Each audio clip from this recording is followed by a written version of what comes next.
ఈ పరాభవ నామ సంవత్సరంలో కర్కాటక రాశిలో ఒక నక్షత్రమైనటువంటి ఆశ్లేష నక్షత్ర జాతకులకు ముఖ్య గ్రహాలైనటువంటి శని 9వ ఇంట్లో ఉన్నాడండి. దీనిని శుభప్రదమైనటువంటి శనిగా భావిస్తారు. రాహువేమో అష్టమంలో ఉన్నాడు. ఇది అంత అనుకూలమైనటువంటి పొజిషన్ అయితే కాదు. కేతువేమో ధనస్థానంలో సింహరాశిలో ఉన్నాడు. ఇది కూడా అనుకూలమైనటువంటి పొజిషన్ కాదండి. గురువు జూన్ 2వ తారీఖు వరకు వ్యయస్థానంలో ఉంటాడు. ఇది అంత అనుకూలమైనటువంటి పొజిషన్ కాదు. అయితే జూన్ 2వ తారీఖు తర్వాత మీ రాశి అయినటువంటి కర్కాటక రాశిలోకి గురువు వస్తాడు. ఇది అనుకూలమైనటువంటి పొజిషన్ అండి. అలాగే శ్రీ దుర్గాదేవి జ్యోతిష్యాలయం, మీరు ఇప్పుడు వరకు ఎక్కడెక్కడో జ్యోతిష్యం చెప్పించుకుని నిరాశ చెంది ఉన్నారా? అయితే ఒక్కసారి గురువు గారికి ఫోన్ కాల్ చేసి చూడండి. ప్రేమ, పెళ్లి, ఉద్యోగం, రాజకీయం, విదేశీ ప్రయాణం, ధనం నిలకడగా లేకపోవటం, భార్యాభర్తల మధ్య గొడవలు, ఆస్తి తగాదాలు, అప్పుల బాధలు, స్త్రీ పురుషుల ఎలాంటి గుప్త సమస్యలకైనా, ఎటువంటి సమస్యలకైనా ఒక్క రోజులోనే పరిష్కారం చూపుతారు.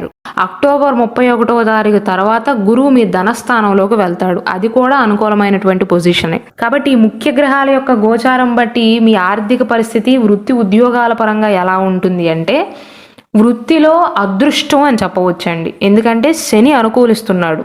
శని భాగ్యస్థానంలో ఉండటం మంచిదండి.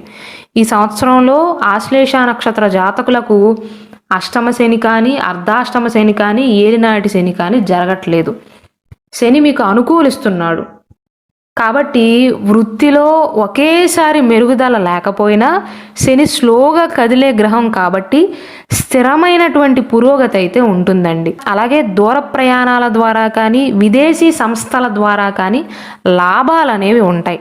అయితే నెగిటివ్ పాయింట్ ఏంటంటేనండి, రాహువు 8వ ఇంట్లో ఉండటం మంచిది కాదు. ఒక పక్క శని జూన్ తర్వాత గురువు మీకు అనుకూలమైనటువంటి ఫలితాలను అందజేస్తుంటే, ఇంకొక పక్క అష్టమ ఇంట్లో ఉండేటువంటి రాహువు మీకు రహస్య శత్రువులను పెరిగేలాగా చేస్తాడు. అంటే మీరు ఎక్కడైతే ఉంటారో, మీరు ఏ ప్రదేశంలో అయితే పనిచేస్తున్నారో, అది వృత్తి కావచ్చు, ఉద్యోగం కావచ్చు, వ్యాపారం కావచ్చు. వ్యాపారం అయితే మీకు పోటీదారులు పెరుగుతారు. ఉద్యోగం అయితే మీతోటి పనిచేసేవారే మీకంటే ముందే ప్రమోషన్ కోసం ఆశించటం కానీ, లేదా వారికంటే మీరే తక్కువ అని పై అధికారులకు చూపించే ప్రయత్నాలు చేయటం కానీ ఇలాంటివి చేయవచ్చండి. కాబట్టి ఈ గ్రహాలు అనుకూలించినప్పటికీ కూడా అష్టమంలో రాహు ఉన్నాడని గుర్తుంచుకుని దూర ప్రాంత ప్రయాణాలు చేసేటప్పుడు కానీ, లేదా మీ అంతగా మీరే వాహనాన్ని నడిపేటప్పుడు ప్రమాదాలు జరిగే అవకాశాలు ఉన్నాయి. కాబట్టి ఆ విషయంలో జాగ్రత్తలు తీసుకోవటం, అందరినీ గుడ్డిగా నమ్మేయకుండా ఒక కంట కనిపెడుతూ ఉండటం మంచిదండి. ఆర్థిక పరంగా చూసుకున్నట్లయితే జూన్ మాసం వరకు అయితే ఆర్థిక పరంగా నష్టాలు ఎక్కువగా ఉండే అవకాశాలు ఉంటాయి. అంటే జూన్ 2వ తారీఖు వరకు ఖర్చులు అనేవి అధికంగా ఉండే అవకాశాలు ఉంటాయండి. మీ ఇంట్లో శుభ కార్యక్రమాలు జరగటం కానీ, లేదా అనుకోని ఖర్చులు వచ్చి మీద పడటం కానీ, ఆరోగ్యం బాగోలేకపోవటం కానీ, చిన్న చిన్న ప్రమాదాలు జరగటం కానీ, దానివల్ల హాస్పిటల్కి సంబంధించినటువంటి ఖర్చులు చేయవలసి రావటం కానీ, ఇలాంటివి జరిగే అవకాశాలు ఉన్నాయండి. అలాగే పెట్టుబడి పెట్టే విషయంలో కూడా ఆశ్లేష నక్షత్ర జాతకులు జూన్ మాసం వరకు అస్సలు రిస్క్ తీసుకోవద్దండి. ఒకవేళ స్థిరాస్తులపైన కానీ, ఇతర వాటిపైన బల్క్ అమౌంట్లో ఎప్పుడైతే పెట్టుబడి పెట్టే ప్రయత్నాలు చేస్తారో, వీలైతే జూన్ మాసం తర్వాత పెట్టే ప్రయత్నాలు చేయండి. లేదు ఆ టైంలోనే పెట్టాలి అంటే 1-2 సార్లు ఆలోచన చేయటం, అలాగే మీ కుటుంబ సభ్యులతో చర్చించటం మంచిదండి. అలాగే ధనస్థానంలో ఈ సంవత్సరంలో కేతు ఉంటాడండి డిసెంబర్ మాసం వరకు. కాబట్టి తెలిసిన వారికి హామీలు ఇవ్వటం కానీ, అప్పులు ఇవ్వటం కానీ మానుకోవాలి. ఎందుకంటే కేతు ధనస్థానంలో ఉన్నప్పుడు డబ్బు విషయంలో ఎంత జాగ్రత్తగా ఉండేటువంటి ఆశ్లేష నక్షత్ర జాతకులకు సైతం ఈ సంవత్సరంలో ఆదా చేయటంలో కానీ, డబ్బు ఇచ్చే విషయంలో, పుచ్చుకునే విషయంలో గందరగోళ వాతావరణం ఏర్పడే అవకాశాలు ఉంటాయండి. అంటే ఫైనాన్షియల్ పరంగా పెద్దగా శ్రద్ధ చూపించరు. కేతు ఎక్కడైతే ఉంటాడో అక్కడ డిటాచ్మెంట్ని సూచిస్తాడండి. కాబట్టి డబ్బు విషయంలో జాగ్రత్తలు తీసుకోవాలి. జూన్ మాసం వరకేమో డబ్బు పెట్టుబడి పెట్టే విషయంలో జాగ్రత్తలు తీసుకోవాలి. జూన్ మాసం తర్వాత ఆర్థిక లాభాలు అనేవి బాగున్నప్పటికీ కూడా కేతు ధనస్థానంలో ఉండటం మీకు అంత అనుకూలమైనటువంటి పొజిషన్ కాదు. కాబట్టి డబ్బు ఇచ్చి పుచ్చే విషయంలో చాలా జాగ్రత్తలు తీసుకోవటం మంచిదండి. ఎంత ఇస్తున్నాము, ఎంత తీసుకుంటున్నాము అలాగే ఎవరికైనా హామీ పెడితే నాకేమైనా లాభమా నష్టమా అని ఒక్కసారి ఆలోచన చేసిన తర్వాత మాత్రమే ముందుకు వెళ్ళటం మంచిదండి. గురువు ఎప్పుడైతే జన్మరాశిలోకి అడుగు పెడతాడో, కర్కాటక రాశిలోకి వస్తాడో జూన్ 2వ తారీఖు తర్వాత ఆర్థిక పరిస్థితి అనేది ఖచ్చితంగా మెరుగుపడుతుంది. ఆదాయ వనరులు కూడా పెరుగుతాయండి. ఆరోగ్యపరంగా వ్యక్తిగత జీవితం పరంగా ఎలా ఉంటుందంటే, ఆరోగ్యం విషయంలో జూన్ తర్వాత కాకపోయినా గురువు కూడా అనుకూలించిన సమయంలో ఖచ్చితంగా జాగ్రత్తలు తీసుకోవాలి. అనుకోని అనారోగ్య సమస్యలు కానీ, ప్రమాదాలు కానీ, దీర్ఘకాలిక సమస్యలు తిరగబెట్టే అవకాశాలు కానీ ఉన్నాయి. కాబట్టి ఆరోగ్య విషయంలో ఏమాత్రం కూడా జూన్ మాసం వరకు ఆశ్లేష నక్షత్ర జాతకులు నిర్లక్షణ చేయరాదు. అలాగే ప్రయాణాల విషయంలోనూ వాహనాలు నడిపేటప్పుడు కూడా జాగ్రత్తలు పాటించడం ముఖ్యం అండి. అలాగే ఆశ్లేష నక్షత్రానికి అధిపతి అయినటువంటి బుధుని యొక్క స్థానం కారణంగా బుధుడు ప్రజ్ఞను, తెలివితేటలను సూచిస్తాడండి. కాబట్టి బుధుని యొక్క బలం వల్ల సమస్యలను ముందుగానే పసిగట్టగలుగుతారు, తెలివిగా పరిష్కరించుకోగలుగుతారు. అయితే నేను ఇంతకు ముందు చెప్పినట్లుగా ఈ సంవత్సరంలోని మొదటి 5-6 నెలల సమయంలో మానసిక ప్రశాంతత అనేది కాస్త తగ్గుతుందండి. ఆత్మవిశ్వాసం అనేది కాస్త తగ్గుతుంది. ఎందుకంటే గురుబలం అనేది లోపిస్తుందండి. కాబట్టి ఆ విషయంలో జాగ్రత్తలు తీసుకోవాలి. వివాహయోగ పరంగా చూసుకున్నట్లయితే జూన్ 2వ తారీఖు తర్వాత వివాహయోగం అనేది బలంగా సూచిస్తుంది.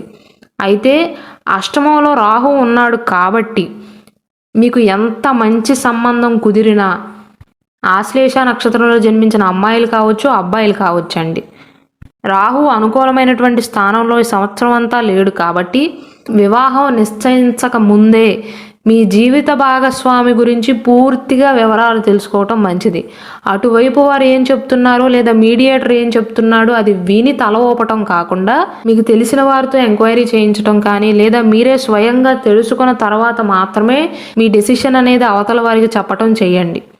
అలాగే ఎవరికైతే ఆల్రెడీ వివాహం అయిందో వారికి అన్ని గ్రహాలు కాస్త అనుకూలిస్తున్నప్పటికీ కూడా రాహు అష్టమంలో ఉండటం కారణంగా జీవిత భాగస్వామికి మీకు మధ్య, అంటే దంపతుల మధ్య చిన్న చిన్న అపార్థాలు లేదా రహస్యాలు పెరిగే అవకాశాలు ఉంటాయండి.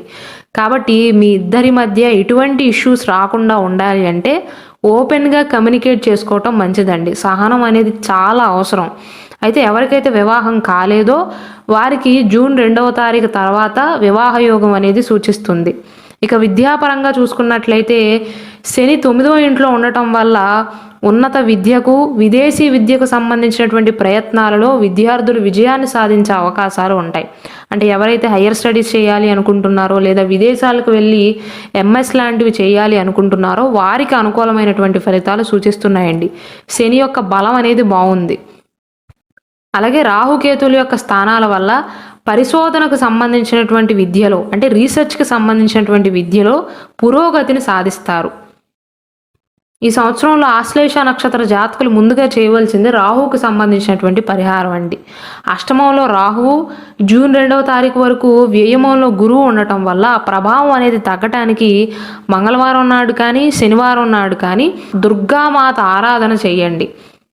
అలాగే మీ నక్షత్రాధిపతి అయినటువంటి బుధుని యొక్క బలం కోసం బుధవారం నాడు విష్ణు సహస్రనామాన్ని పారాయణం చేయటం కానీ, బుధవారం నాడు ఆకుపచ్చ రంగు వస్త్రాలను ధరించటం మంచిదండి. అలాగే గణపతిని ఆరాధించటం వల్ల తెలివితేటలు, ఆర్థిక వ్యవహారాలలో స్పష్టత అనేది లభిస్తుంది. వ్యాపారానికి సంబంధించినటువంటి విషయాలలో కూడా మే తర్వాతే మీకు అనుకూలిస్తుందండి. ఒకవేళ ఆశ్లేష నక్షత్ర జాతకులకు వారు జన్మించిన నక్షత్రం రాసే కాకుండా వారి బర్త్ డీటెయిల్స్ అనేది పూర్తిగా వారికి తెలిస్తే, అంటే date of birth, time of birth కరెక్ట్గా తెలిస్తే ప్రతి ఒక్క మనిషికి కూడా జాతక కుండలి అనేది ఉంటుందండి. అంటే మీ కంప్లీట్ బర్త్ డీటెయిల్స్ బట్టి గీయవచ్చు. అందులో ఏ గ్రహం బలపడితే మీకు జీవితంలో అదృష్టం అనేది వరిస్తుందో, లేదా మీకు జీవితంలో ఎదురయ్యేటువంటి సమస్యలు అనేవి తగ్గుతాయో, యోగకారకుడు ఎవరో దానికి సంబంధించినటువంటి జాతక రత్నాన్ని మేము సజెస్ట్ చేయగలుగుతాం. ఒకవేళ మీ జాతకానికి సంబంధించినటువంటి జాతక రత్నం కావాలి అన్నా, సర్టిఫైడ్ జాతక రుద్రాక్ష కావాలి అన్నా, సర్టిఫైడ్ కరుంగలిమాల కావాలి అన్నా ఇక్కడ డిస్ప్లే అవుతున్న మా వాట్సాప్ నెంబర్కి మెసేజ్ చేసి ఆర్డర్స్ చేసుకోవచ్చండి. కాబట్టి మొత్తం మీద చూసుకున్నట్లయితే ఆశ్లేష నక్షత్రంలో జన్మించిన వారికి శ్రీ పరాభవనామ సంవత్సరంలో శని, బుధ, గురువుల యొక్క బలం వల్ల వృత్తి విషయంలోనూ వ్యాపార విషయంలోనూ ఉన్నత విద్యలో కూడా అదృష్టం అనేది వరిస్తుంది. అయితే రాహు యొక్క ప్రభావం వల్ల ఆరోగ్య విషయంలో, అలాగే కేతువు యొక్క ప్రభావం వల్ల ఆర్థికంగా లాభాలు ఉన్నప్పటికీ కూడా ఫైనాన్షియల్ ప్లానింగ్ విషయంలో జాగ్రత్త, నియంత్రణ చాలా అవసరం అండి. ఈ సంవత్సరంలో పాజిటివ్స్తో పాటుగా నెగిటివ్స్ కూడా సూచిస్తున్నాయండి రాహుకేతువుల యొక్క ప్రభావం వల్ల. కాబట్టి ఆర్థిక వ్యవహారాలలో స్పష్టత అనేది చాలా అవసరం. ఇచ్చే విషయంలోనైనా తీసుకునే విషయంలోనైనా సరే. అలాగే ప్రమాదాలు జరగకుండా జాగ్రత్తలు తీసుకోవాలి.